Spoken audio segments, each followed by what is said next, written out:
السلام عليكم ورحمة الله وبركاته. اللهم صل وسلم على سيدنا محمد وعلى آله وصحبه وسلم. ازيكم أهلا شباب؟ عذرا لو الصوت واطي شوية، عندي دور برد مطول معايا. النهاردة هنتكلم في حلقة مهمة. الناس اللي رايحة تشتري حمام الأيام ديت، هنتكلم مع بعض في شوية علامات لو ظهرت على فرد الحمام اللي انت رايح تشتريه بلاش منه. هتكلم على علامات مهمة، أكتر من 10 علامات. لو علامة واحدة منهم ظهرت يا باشا على الفرد دوت او على الجوز دوت، او ظهرت في وسط الحمام، بلاش. تمام؟ ما تخليش حد يديك على قفاك. انا بكلم اخواتي الصغيرين وولادنا الصغيرين اللي لسه رايحين يشتروا حمام، اللي مش عارفين لسه حاجه وبيصعبوا على الواحد، لان فعلا يعني دلوقتي الواحد بيشوف مهازل قدامه. تمام؟ فانت اسمع الحلقه للاخر، وما تنسناش بقى في اللايك والاشتراك في القناه. وعلى بركه الله نبدا حلقتنا. اول حاجه يا كبير، شويه عيوب ظاهريه كده وانت رايح تشتري الحمام. لو بعينيك كده، مش محتاجه بقى حاجه، مش محتاجه تقليب، بعينيك مجرد ما الفرد واقف قصادك كده هتمسكه في ايديك. تمام؟ بناقص منه. لو ظهرت عيب او اتنين من العيوب دي بناقص منه. تمام؟ اول حاجه يا باشا، والفرد واقف قصادك كده، تمام، لو لقيت الديل واقع للارض او الديل ساقط او الديل مجرور وراه كده، اعرف ان في حاجه. لازم يكون الديل مسطره. تمام؟ نفس القصه الجناح، لو لقيت جناحين او جناح من الجناحين مجدول او الجناح ساقط، اعرف برضو ان الفرد دوت تعبان او خارج من التعب او في مشكله. طيب تاني حاجه، لو وزن فرد الحمام وانت ماسكه في ايدك كده حسيت ان فرد الحمام خفيف عن المعتاد، تمام، اعرف ان في حاجه، ما تشتريهوش. تمام؟ اعرف ان دوت في مشكله. الفرد الخفيف قوي ده يا جماعه، اللي هو تلاقيه ريشه دوت، لا ده تعبان او خارج من تعب او في مرض. تمام؟ ما بياكلش من الاخر. طيب لو لقيت رجليه مش نظيفه، او لو لقيت رجليه مش جنب بعضيها، مش الوقفه المعتاده، لقيت الفرد مثلا واقف معوج، واقف مقوس، الرجلين بعاد عن بعض، كل المشاكل دي، تمام، بلاش منها. نفس القصة لو لقيت زوايد في رجل الحمام من تحت كده، برضو بلاش. دي علامات كبر السن. ماشي؟ طيب نيجي برضو على حاجة كمان مهمة، فتحة المجمع. لو لقيت من ورا فتحة المجمع متسخة او في اسهالات او مش نظيفة عامة، بلاش منه. برضو علامة تانية بتخص الريش يا سعادة الباشا، لما تلاقي الريش قدامك مش مرتب كده والفرد منكوش ومبهدل والريش مش لامع، اعرف برضو ان دي في مشكلة. تمام؟ برضو علامة كمان، العين يا جماعة، العين والجفون.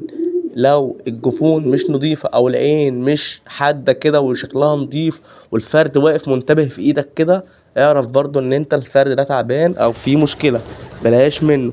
طيب برضو حاجة كمان، وانت بتشتري فرد الحمام، لو لقيته قدامك كده كامش او كاشش، نفس القصة بناقص منه. الفرد اللي تلاقيه كمشان ده او تلاقي رقبته داخلة جوه جسمه دوت حمام تعبان، حمام مريض، بناقص منه. تمام؟ طيب لو الفرد بقى وانت ماسكه في ايدك كده بتقلبه، لقيت الفرد كده يا باشا مش شقي، لقيت الفرد كده مش بيتعفرت في ايديك، لازم يكون الفرد كده، يعني بيقولوا عليه ايه، رخم. ما يكونش كده الفرد واقف بينهك كده في ايديك، ما يكونش، لا، الفرد لازم يكون ايه، شقي في ايديك، جرم في ايديك. اللي تلاقيه واقف ساكت كده كده وضعيف دوت وبيستسلم، ده تعبان من الاخر، فرد تعبان. برضو المنقار يا جماعه حاجه مهمه. لازم يكونوا منقارين فوق بعض، يعني الفك اللي فوق والفك اللي تحت، او المنقار اللي فوق والمنقار اللي تحت، لازم يكونوا فوق بعض متطابقين بالظبط. لازم الاتنين ينزلوا على بعض، ما يكونش معوجين، ما يكونش واحد اللي تحت معوج اللي فوق معوج. اعرف ان في خلل، اعرف ان في مشكله.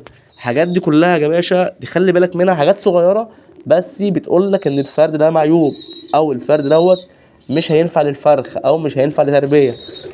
فانت كمربي حمام لازم تخلي بالك من العلامات دي كلها. هي حاجات صغيرة بس وراها بلاوي زرقاء. ما تخليش حد يا جماعة يضحك عليكم بالبلد، ما تخليش حد يديكوا على قفاكوا، خليكوا ناصحين.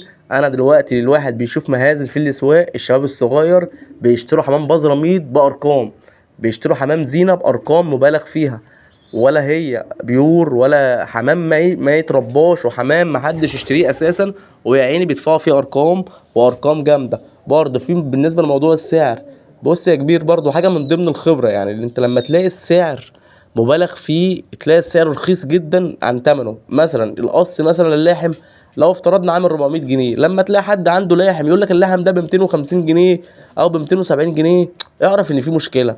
اعرف ان هو مش هيدولك رخيص كده عشان سواد عينيك، اعرف ان في كارثه ولا الجوز دوت. معلش انا لو الحمام سليم وحمام 100 100، ده بالعكس يا باشا، لو الجوز ب 400 اقول ب 450 ابيعه بثمنه اكسب منه. طالما جوز كويس وشغال وما فيهوش مشكله لازم استفيد منه.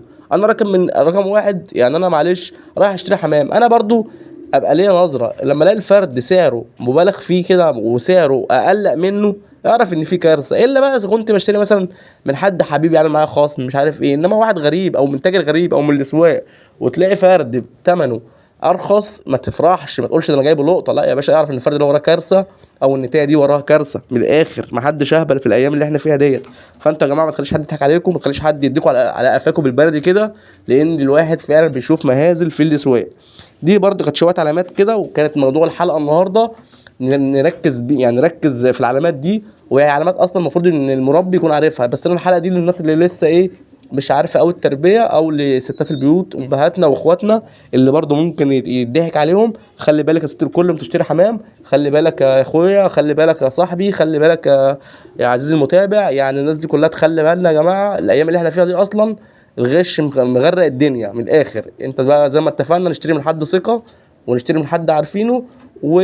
ولو يفضل يعني الواحد برضو بقى، انا برضو عن نفسي لما باجي مثلا ابيع حاجه بقول له والله الحمام معاك، مفيش في مشكله عندك هاتهولي، بس هاتهولي يعني بعدها بيوم بعدها بيومين، مش تخليه عندك مثلا شهر واتنين ولا اسبوع واتنين لحد ما تعيه وتبرده وتبوظه وتقول لي خد الفرد ما اشتغلش او الجوز ما اشتغلش. لا، في ساعتها. فانا برضو حاطط قاعده، انت لما تلاقي الفرد فيه مشكله رجعه لصاحبه تاني يوم، في ساعتها رن عليه قول له يا سعاده الباشا الفرد لسه واخده مني ده عيان في مشكله بايظ ايا مكان، عرفه. محدش يا جماعه كده يستسلم ومحدش يضحك عليه في الايام اللي احنا فيها. خليكم ناصحين وخليكم شاطرين، وربنا ربي يعني يملا لكم الدنيا خير وبركه. وفي النهايه بتمنى الناس اللي مش مشتركه تشترك في القناه، ولو في اي حاجه في الكومنتات تحت امركم.